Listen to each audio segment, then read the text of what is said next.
Contestant number 4, Gary Hammond.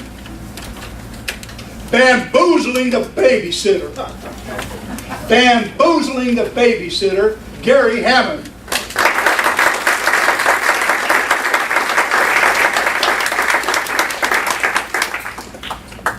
Can you believe that me and my 2 brothers have never had the same babysitter twice? Last night, I finally figured out why. Mr. Toastmaster, fellow troublemasters, and anyone daring enough to be a babysitter, yesterday evening, the doorbell rang, and in trudged a frail, old woman of about 40. Before our parents left us with her, Mom warned us, "Randy, Gary, and Bart, you'd better listen to Mrs. Greenwich." I noticed that she said, "Listen, not obey." A loophole I could pedal my bicycle through. Mrs. Greenwich put us in the den to play. "If you 3 are quiet, in 2 hours, I'll give you some chocolate from my purse." Quiet? Didn't she know anything about us kids? When we're being quiet, you need to worry more. She shuffled off to watch TV in the living room, and Randy handed me a walkie-talkie. "Let's see how far I can get away from home and still hear you."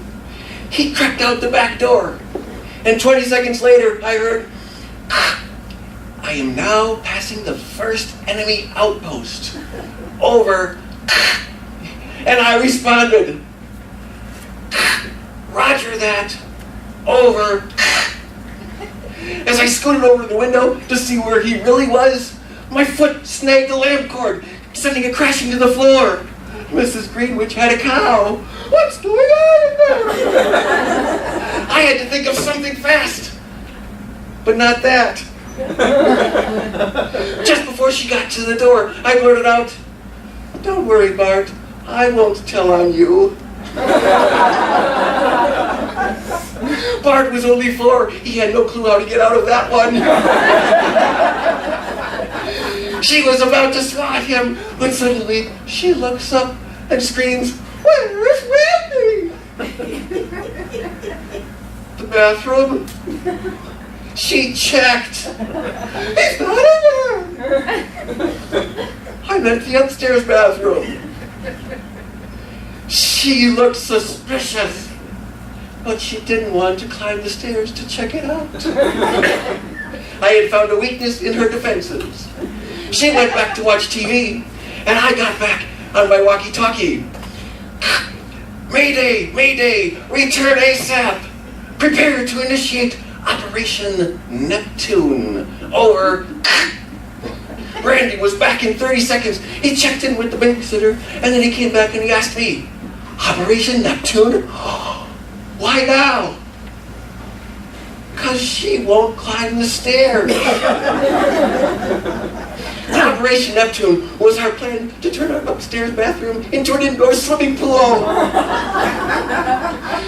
We had tried it once before, but were thwarted by a hole near the top of the sink that kept it from overflowing. But later on we figured out we could overcome that defect with duct tape. Soon, our plan was proceeding perfectly. As we were waiting for the water to get deeper, we made toothpaste cannons and discovered just how much shaving cream we could get out of one small can. Randy was flabbergasted. Maybe we can see how they fit it all in if we open a new can from the bottom. But the can says, "Do not puncture." Oh, that's just so we can't discover their secret. It also says, "Do not incinerate." Maybe we have to do both. I don't even know what that means. But the sin part sounds fun. First, let's just open one. I dashed downstairs and returned with a can opener. As I handed it to Randy, I informed him, "It's raining in the kitchen." That's a downstairs problem. We're upstairs. What's that got to do with us? He opened the can. Pow! There was an entire blizzard in that tiny can. We had snow all over the ceiling and on the walls and all over Bart too. The babysitter heard the explosion. "What's going on up there?" Randy handed the can and the can opener to Bart. "Wait here, buddy. We'll be right back." The two of us skedaddled down the back stairs while the babysitter stormed up the front stairs. While down in the kitchen, even through the dripping rain, we could hear Bart getting our punishment. Randy asked me, "Are you thinking what I'm thinking?"